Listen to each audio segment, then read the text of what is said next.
Шинжлэх ухаанч монголчууд.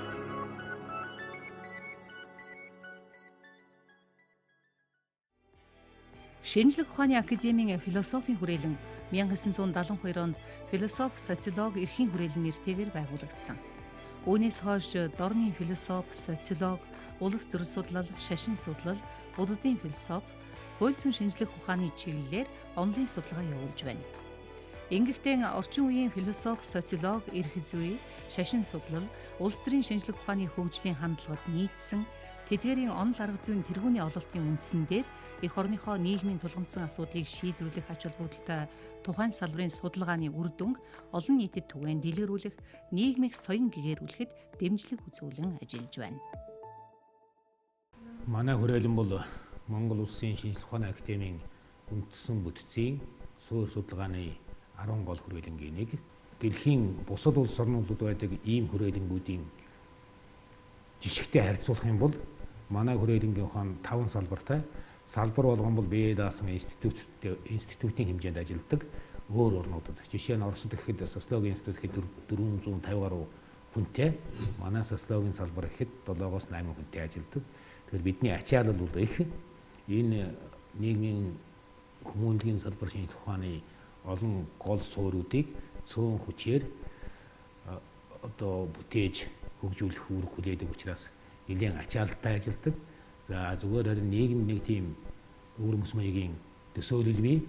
Нийгмийн шинжлэх ухаан, тэр дундаа нь философи, улс төрийн шинжлэх ухаан бол өрөөгөөж нь юу байдаг юм бэ гэдэг хоёр хэлбэртэй гэж үзэж болно. Мэдээж эхнийх нь бол хүний уурга тархины түүхийг бэлтгэдэг утгаараа бол үр дүн нь өнөө маргаашгүй гардаггүй. Тэр хүний хөдөлмөр бүтээлээр дамжид шууд ушаар гардаг учраас хүний нүдэнд бол эдний хийж байгаа ажлын үр дүн энэ байна гэж харагдах нь. Бодит битимаараа бол өвөрмөц зүгээр гарч байгаа ном бүтээлийн хувьд бол харьцангуй сайн бүтээлүүд байн гардаг. Хоёр дахь гол үр дүн бол бидний судалгааны үр дүн энэ төрийн байгууллага, боддог боловсруулагчид, шийдвэр гаргагчид бол өөрсдийнхөө шийдвэрийн үндэслэгээ болгож ашиглах ёстой. За энэ чиглэлээр бас төр засгийн байгууллагуудад бидний өгж байгаа зөвлөмжүүд тодорхой хэмжээнд хууль, бодлогын шийдвэрүүдэд тусгалаа олддог тал олж яваа. Улс төр судлалын салбарын хэрэгжүүлж байгаа суурь судалгааны сэдэвт ажлын хүрээнд шинжээчдийн санал асуулга явуулж, Монгол улсын ардчлалын талаарх үнэлэлтэд үнэлтийг хүлээж аван нэгтгэн үзэхэд зарим нэгэн сонирхолтой үр дүн гарсан байна. За хамгийн сүүлийн 5 жилийнхаа юу гэх юм бол 2010 онд Монголын ардчлалын төлөвшил гэдэг суурь судалгааны сэдэвт ажлыг хэрэгжүүлж үр дүнг нь бүтээл болгож гаргаад хүлээлгэд өгсөн. 2011 онд нийслэлийн иргэн гэдэг төслийн ажлыг хэрэгжүүлсэн. 2012 онд нийслэлийн сонгогч гэдэг төслийг хэрэгжүүлж амжилттай дуусгасан байгаа. За 2013 онд бол Монгол улс иргэний нийгмийн төлөвшлийн философи, эрх зүйн, улс төрийн асуудал гэсэн сэдвээр суурь судалгааны ажлыг хэрэгжүүлээд мөн захиалагчдад хүлээлгээ өгсөн байгаа. За харин 14 оноос бол өнөөдрийн хүртэл бол Монгол улс дахь төлөөллийн арчил ба иргэдийн улс төрийн оролцоо гэсэн сэдвээр судалгааны ажлыг хийж байна. Тэгэхээр төлөөллийн арчил бол хүн төрөлхтний хүлээн зөвшөөрөгдсөн нийгмийн удирдлагын хэлбэр гэж ойлгодог. Гэтэл сүүлийн үед бол Монгол төдийгүй дэлхийд дахинд ихээхэн шүүмжлэлд өртөг болсон. Арчлал мухардалд орлоо. Арчлалын нөөц бололцоо шавхагдлаа. Түүний оронд өөр нийгмийн зохион байгуулалтын арга хэлбэр хэрэгтэй. Тийм арга хэлбэрийг эрен хайх шинжлэх ухааны эрэл хайгуул бол явагдаж байгаа. Тэгээ Монгол улс ч гэсэн үнээс тооцоороогүй. Манай та бүхэн ч анзаарсан байхад арчлалын талаар бас өөрийн шүүмжлэлтэй ханддаг хүмүүс гардаг. Иймээс энэ цаг үеийн чухал асуудлыг бид энэ 2 жил судалсан. Монголд хэрэгжиж байгаа төлөөллийн орчлын юу нь болж байна? Юу нь болохгүй байна? Иргэдийн улс төрийн оролцоо хэрхэн хэрэгжиж байна? Иргэдийн улс төрийн оролцоог хангахад юу саад болж байна? Мөн төлөөллийн арчлалын оронд шууд арчил гэдэг тухай их ярьдаг болсон учраас шууд арчлыг Монголд хэрэгжүүлэх нөхцөл боломж байна уу гэдгийг шинжлэх ухааны хүрээнд судалсан. Тэгээ бид бол гадаад хэрэгжүүлсэн туршлагыг хүртэл судалсан манай судлаачид. Тэгээ өнөөдрийн байдлаар бол хамгийн бодиттой хэрэгжиж байгаа улс орн бол Швейцар улсыг бол сонгодог жишээ гэж болгож байна. Зарим нэгэн одоо шууд барьцлалын элемент зүйл бол Америкт хэрэгждэг, Лихтенштейн гэдэг ийм 3 хоног л одоо судлаачид хүлээн зөвшөөрдөг юм байлээ. Тэгэхээр энэ бүгдийг бид судлаад Монголд одоо хэрэгжүүлэх бололцоог одоо ингэж бүтээж хэрэгжүүлэхийг судалж ингэж хэрэгжүүлж байгаа. 1972 онд Шинжлэх ухааны академийн харьяанд философи, социолог, эрх зүйн хүрээлэн байгуулагдахад түүний бүтцэд буддаа судлалын сектор ууган салбаруудын нэг болон байгуулагдсан бөгөөд 1970-ад оны дунд үеэс судалгаа эрчимжиж буддаа судлал, шашин судлал гэсэн 2 чиглэлээр салбарлан хөгжих болсон. Ингэхдээ буддаа судлалд буддын философи, Монголын гүн ухаан, нийгэм улс төрийн сэтгэлгээний түүхийн судалгаа голлож байсан бол өнөөдөр Монголын философи сэтгэлгээний түүхийн судалгааг цаашид өргөдгөн гүнзгийрүүлж Монгол сэтгэгчдийн философийн үзэл санааг судлан тодруулах, философи, логикийн их бичгийн судалгааг өргөжүүлэх чиглэлээр ажиллаж байна. Харин шашин судлал нь ихэнх үедээ марксист шашингүй үзлийн хүрээнд сүсэг бишрлийн илрэх хэлбэр шинж байдлыг судалж байсан. Шашин судлалын салбар маань одоо 2015 оноос эхлээд монголчуудын шашин судлалын төлөв байдлын өнөөгийн байдлын судалгаа хийж эхэлж байгаа. Энэ бол одоо суурь судалгааны төсөл байгаа юм. Тэгээд 1994 он 2003 онд бол энэ монголчуудын шашин судлалын төлөв байдлын тухай цуврал үндэсний хэмжээний судалгаанууд өмнө хийгдэж байсан. За энэ судалгааны одоо 3 дахь үеийнхэн судалгаа бол энэ болж байгаа. За энэ судалгааны үр дүн ямар ач холбогдолтой юм бэ гэхээр одоо 90 оноос хойш та бүхэн мэдж байгаа тийм. Монголд одоо шашны янз бүрийн урсгал чиглэлүүд бий болсон. Дээрээс нь одоо 90 оноос өмнөх үед бол үндсэндээ сүсэг бишрлийн асуудал ерөнхийдөө хаалттай байлаа шүү дээ. Тэр үед байсан одоо ихтгэл өмжлийн тухайн асуудал ерөнхийдөө бол чөлөөтэй болсон. Одоо хүмүүсийн шашинд итгэж байгаа хандлага хүртэл өөрчлөгдсөн гэх ч одоо олон нөхцөл байдал одоо бий болсон.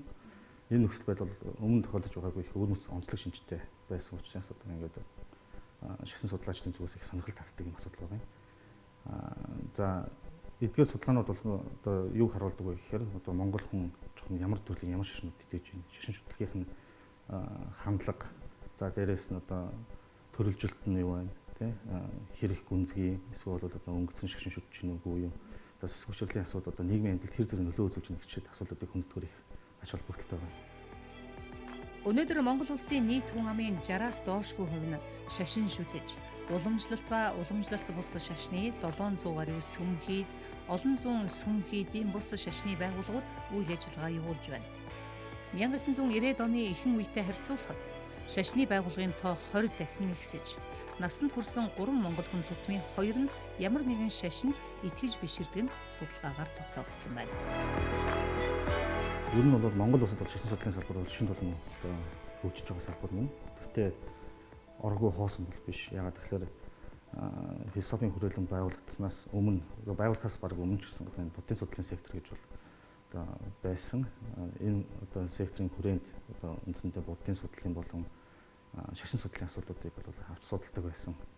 Одоо ч гэсэн энэ уламжлалын хадгалж үлдсэн одоо манай салбарт ажиллаж байсан одоо нэртэй эзэнтэд бол Монгол улсын одоо ихтэй сургуулиудад тий одоо яг энэ чиглэлийн судалгааны байгууллагууд бол тэргүүлэхэд дуулаад ажиллаж байгаа. Одоо салбар тулгамдж байгаа асуудлын хувьд бол та бүхэн мэдж байгаа шүү дээ. Сая нийгэм тотлол одоо шашны тухай одоо их шинэ шашны тухай ялангуяа асуудал их гарч ирсэн. Тэгээ мөөний шашны холбогдлолтой асуудууд их одоо олон түмнийг одоо цочроосон гэх юм уу тий их шуугуулсан гэсэн тийм мэдээлэлүүд гарч ирсэн. Гэхдээ бас үүний нэг цаад дууч нь юу гэхээр одоо нийгэм энэ зүйл бас хэр бэлэн байна уу? Иргэд маань өөрсдөө яг уг нь бол энэ асуудал маань аль 90 оноос хойш ирсэн асуудал л та. Гэхдээ түүнд одоо хандж байгаа иргэдийн хандлага бол дөнгөж сая мэдсэн юм шиг байдалтай байх гэж байна. Гэхдээ хүн болгоны чихэн сонсогдсон хөрсөн асуудал мөртлөө одоо дөнгөж сая мэдсэн юм шиг л тийм асуудал хандж байгаа хандлага бол энэ талын мэдлэг нийгэмд хэр түгээмэл байгааг л одоо хэр одоо энэ талын мэдлэг ерөнхийдөө нийгэмд одоо хэр одоо дутагдж байгааг л харж байгаа юм да.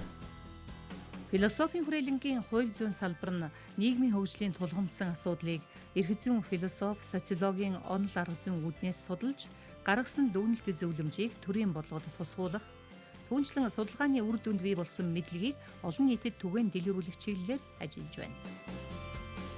Сүүлийн 10 жилийг аваад үзэхэд манай хууль зүйн салбараас нэлээд одоо тооны суур судалгаа хийсэн байдаг. Тухайлбал одоо суур судалгааны сэдвүүт ажлын хүрээнд бол бид нар бол энэ 1 2 5 одоо сэдвүүт ажлыг хийсэн байна. Нэрлвэл одоо Монгол улсад эрх зүйн зохистой тогтолцоо төлөвшүүлэх асуудал, шилжилтийн үеийн Монголын одоо эрх зүйг харьцуулсан эрх зүй, үндсэн хуульд ёс гэх мэтлэн одоо 5 одоо суур судалгааны сэдвүүт ажлыг одоо хийж гүйцэтгэсэн байна. Одоо 20 гаруй одоо нэг сэдвүүт бүтээл, хамтын бүтээл байна. Тухайлбал одоо энд одоо бид нар бол дээжийн тавьсан байна. Монголын одоо үндсэн хуулийн одоо хүрээнд бол эдгээр одоо бүтээлүүд гарсан байна. Мөн одоо хууль эрх зүйтэй холбоотой одоо тойл бичгүүдийг гаргасан. Энэ дотроос бас онцлж хэлбэр зүйл байх юм бол нэг бүтээл бол босод одоо Монгол Улсын их сургуулийн хууль зүйн сургууль, мөн одоо хууль зүйн үндэсний хүрээлэнтэй хамтраад Монголын одоо төрч ёсны 800 жилийн түүхийг одоо хамарсан бас нэг бүтээлийг одоо танилцуулахыг одоо хүсэж байна. Манай салбараас одоо эрхэлж Монгол Улсын хууль зүйн сургууль, хууль зүйн үндэсний хүрээлэнтэй хамтраад Монголд одоо төрч ёсны 800 жилийг одоо хамарсан хууль тогтоомжийг 90 сурвалжилж одоо хэвлэсэн ийм 16 бот ийм эмгэгтэл байгаа. Жишээл би хэлээ л да энэ эмгэгтэлд одоо энэ 16 ботод юу орсон бэ гэхлээр зэрэг одоо Монголын одоо их баг хаадаас эхлүүлээд ардын засгийн үеих мөн одоо бүгдний Монгол ард улсын одоо ардын хурлын тэргүүлэгчдийн зарлиг, сайдны зөвлөлийн тогтоол, одоо өнөө цаг үеийн одоо улсын баг хурл, улсын хурлын тогтоол, одоо босод одоо шийдвэрүүдийг одоо 90 сурвалжилж одоо ингэж 16 ботоор хэвлэсэн явдал бол үүнийг одоо судалгааны одоо эргэлтэнд одоо оруулсан чухал ач холбогдолтой бүтээл болсон.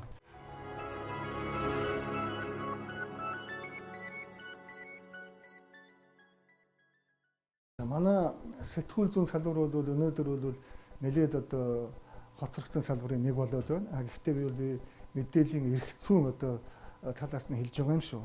Түүнээс биш одоо хэвлэл мэдээллийн салбарт бол шинэ дэвшилтэд их хэмжээгээр нэвтэрсэн бичлэгийн одоо төрөл зүйлүүд олширсан үр нөлөө нэмэгдсэн гэх мэтлэн одоо сайн одоо үр дагаврууд байгаа боловч сонин уншигч сэтгүүлч уран бүтээлчдийн хоорондын одоо харилцааг зохицуулсан ийм хэвлэл мэдээллийн одоо ерөнхий хууль өгүүлэгдэж байгаа энэ судалгааны урьдчилсан байдлаас бол харагдж байгаа юм аа. Өнөөдөр бол зөвхөн одоо Монголд бол хэвлэл мэдээллийн одоо энэ эрх зүйн зохицуултыг зохицуулсан хууль юу вэ гэхлээр зэрэг Монголын үндэсний олон нийтийн радио телевизийн тухай хууль л байна. Өөр одоо энэ дөрөвтэй хууль байхгүй. Зүгээр яг хуу чөлөөт одоо хэвлэл мэдээллийн тухай нэг хууль тэр нь бол төрийн мэдлээс одоо хэвлэл мэдээллийн хэрэгслийг одоо гаргасан байгаа. Гэвч одоо энэ хувийн одоо өмчөд тулгуурласан хэвлэл мэдээллийн хэрэгслийг хөгжүүлэхэд чөлөөт арчилсан хараат бас бие даасан одоо хэвлэл мэдээллийн хэрэгслийг хөгжүүлэхэд чиглэсэн ийм эрх зүйн зохицуулт бол өнөөдөр үнэхээр өгүүлэгдээд байгаа юм аа. Философийн хүрээлэнгийн социолог, нийгмийн сэтгэл зүйн салбарын эрдэмтэд 2011-ээс 2013 онд хэрэгжүүлсэн Монгол дахь хотчих үйл явц, төлөв байдал, бэрхшээл хандлага, суур судалгааны сэдвт ажлын үр дүнд тулгуурлан хотжилт шинжлэх ухаан танин мэдхүн хэлбэршүүлсэн суурилыг бэлтгээд байна. Монгол орны хувьд бол хот суурин бий болох үйл явц бол аль эртээр үеэс ихтэй гэдгийг одоо археологчид тогтоосон байдаг. Олон мянган жилийн түүхтэй байдаг. Гэхдээ яг 20 дугаар зууны ихэнх үеэс бол энэ орчин үеийн одоо хотчлтын үйл явц эхэлсэн байдаг. 1900 онд дэлхийн хүн амын одоо 13% нь хот суурин газарт амьдарч ирсэн бол өнөөдөр бол 54% нь амьдарч байгаа. Улаанбаатар хотын хүн амын одоо сүүлийн одоо 5 жилийн статистикийг харахад хүн амын одоо өсөлт бол жилд одоо 30 мянгаар өсөж байгаа. Энэ өсөлтийн шалтгаан бол одоо шилжин ирж байгаа хүмүүстэй холбоотойгоо. За хот руу шилжин ирж байгаа энэ урсгалын хувьд бол 45% нь бол аймгийн төвөөс, 24.3% сүм суурьнгаас, хөдөөнөөс бол 18% нь, бусад хотуудаас бол 11.4% нь шилжин ирж байна. Нийт шилжин иргэсдийн 3-2 нь бол гэр хороолттой амьдарч байгаа. Энэ судалгаагаар бол амжиргааны төвшин хэрэглээ одоо амьдралд хандах хандлагаар амьдралын хэв маягийн ангилсан ангиллын тарагдж байна. Ингэж үзэхэд бол чинээлэг дүүрэх нь бол 6.1%, за боломжийн амьдралтай нь 22%, амьдралаа зогоож буй өрх 37%, амьдрал дутмаг өрх нь 24.6%. Хотчлтыг судлах судалгаанд авч үзсэн бас нэг одоо чухал асуудал бол хотын соёлын асуудал байгаа. Үйлж авч байгаа уламжлалт соёлын төрөл хэлбэрүүдийг авч үзэх юм бол хамгийн одоо их одоо өвлөгдөж одоо авч байгаа зүйл нь бол уламжлалт, баяр ёслол, түүний зан үйлийг одоо 4-1-тэй өвлж авч чадчихаа гэж үзэж байгаа. За тэгээд цэрлэх өдөр, цэрлэх ёс, цээртэй өдөр гэх мэт 15.4% ч гэдэг юм уу.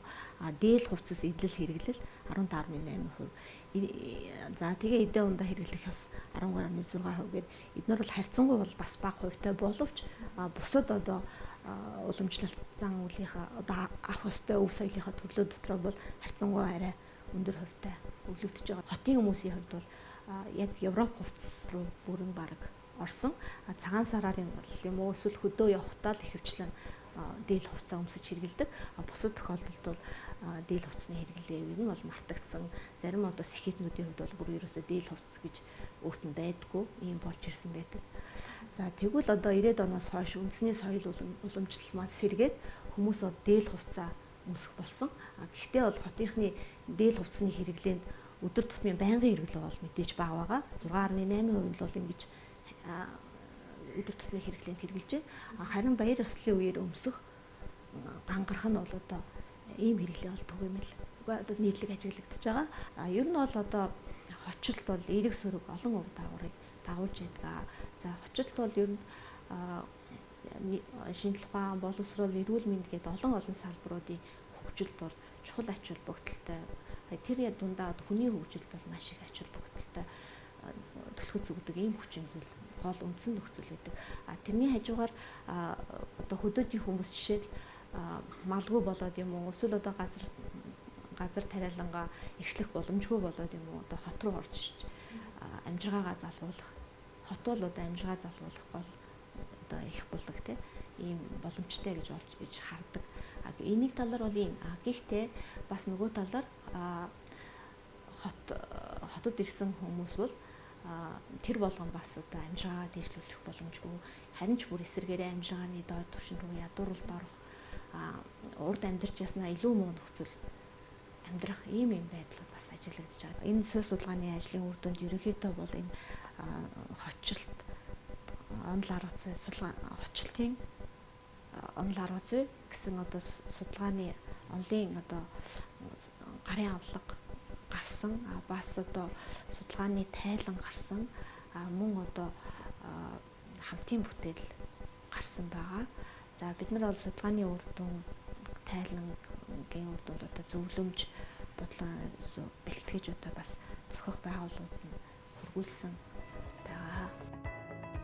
Шинжлэх ухааны академийн философийн хүрээлэнгийн эрдэм шинжилгээний дэд ажилтан Соёлмаа философийн ухааны докторийн зэрэгийн 2014 онд Домгийн бүтээц тэмдэг зүйн үүднээс шинжилхэн сэдвээр хамгаалж улмаар 2016 онд 6 сарын хугацаагаар Австрали улсын Тасманы их сургуулийн хүмүүнлэгийн ухааны сургуульд пост докторийн судалгааны ажлыг Австрали улсын засгийн газрын 100% тэтгэлгээр амжилттай гүйцэтгээд ирсэн байна. Австралийн уугуул иргэдийн аман зохиол гэдэг бол Австрали улс өөрөө их тийм эртний уламжлалтай улс. Австрали төв бол бүр одоо хамгийн төв бусад төвүүдээс хамгийн удаан одоо оршсон. За түүнд бас хүмүүс их бүр эрт дээр үеэс 50 сая жилийн өмнөөс одоо амьдарч байсан их уугуул одоо ийм соёл иргэншилтэй газар нутаг. Тийм учраас одоо эртний соёл иргэншлийг эртний хүмүүсийн бүр одоо балар эртний хүмүүсийн соёл иргэншлийг судлахад бол Австралийн одоо тэр уугуул иргэдийн сэтгэлгээнийх нь онцлогийг судлах нь одоо маш чухал байдаг. Тийм учраас би одоо саяын докторийн дараах судалгаандаа бол Австралийн уугуул иргэдийн домгийн сэтгэлгээ, за мөн аман зохиолынх нь тэр өв уламжлалтаар тулгуурлаад түүний сэтгэлгээнийх нь онцлогийг тодруулах гэж зорьсон байна.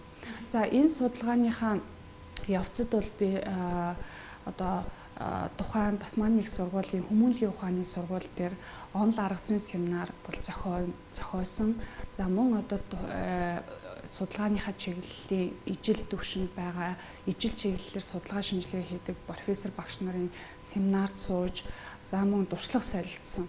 За Австрали улсын тэр Тасманы их сургуулийн хүмүүнлэгийн ухааны сургууль бол энэ Австралийн яг энэ уугуул иргэдийн судлал гэдгээр бол дэлхийд их алдартай.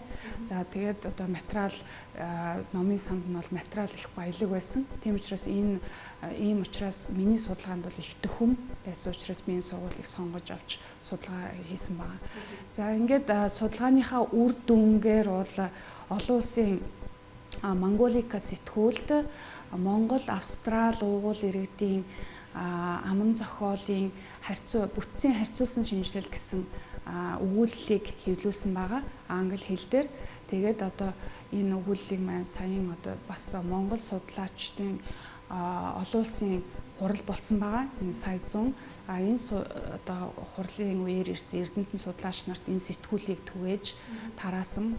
Тэнд одоо манай эрдэмтэд бол уншаад сан сэтгэлээ надад хэлсэн байгаа. Манай философийн салбараас нэлээд хэдэн одоо төсөл хэрэгжүүлж ажилласан. Нэгдүгээрт нь Монголын хөгжлийн философи, Монголын хөгжил судалгаа бодлогын философи, мөн Монгол улсын апект элсэх чадварыг дээшлүүлэх нь гэсэн ийм төслүүдийг хэрэгжүүлж ажилласан. За энэ төслүүдийн одоо үр дүнд ийм эрдэм шинжилгээний бүтээлүүд гарсан байгаа. Тийм. Жишээл одоо Монголын хөгжлийн философи гэсэн энэ эрдэм шинжилгээний төслийн ажлын хүрээнд бол 5-6 энэ номнууд бүгдээр ингээ гарцсан. Энэ дотроос Монголын хөгжлийн философи асуудал аргачлал ашиг тус гэсэн манай Ташуундан багшийн маань бичсэн энэ ажил бол нэлээд одоо үр дүнтэй. Эдгээр бүтээлүүд маань үндсэндээ ихтэй сургуулиудын оюутан багш нар ийм хүмүүст одоо гарын авалга болох мөн одоо хэрвээ сонирхож хүсдэг бол манай төрийн албар хэлж байгаа улсууд ч гэсэн энэ эрдэмтэн судлаачдын гаргаж байгаа энэ бүтээлүүдийг бас нэлээд нарийн судлах юм бол бас улс орны хөгжлийн цаашдын алхмыг хэрхэн хэрэгжүүлэх үү, хэрхэн ямар зөв зам хандлагаар явах уу гэдгийг бас энэ бүх бүтээлүүд дээр тусгасан байгаа. Тийм учраас энэ санал зөвлөмжийг манай төрийн одоо энэ чиглэлийн ажлыг гардан хэрэгжүүлж байгаа улсууд маань бас эднэрийг уншиж эндээс хүртэж яаж дараагийн алхмыг авч хэрэгжүүлэх үү гэдэг энэ юмн дээр бас нэлээд тогтож ажиллах хэрэгтэй болов уу гэж бодоод байгаа. Одоо шинжлэх ухааны үндслэлтэй энэ гарсан ажлын эцсийн үр дүн энэ зөвлөмжийг яг бодит амьдрал дээр улс орны одоо хөгжлийн процессд хэр хэрэгжилж байна вэ гэдг нь л өөрөө асуудал байгаа юм л да.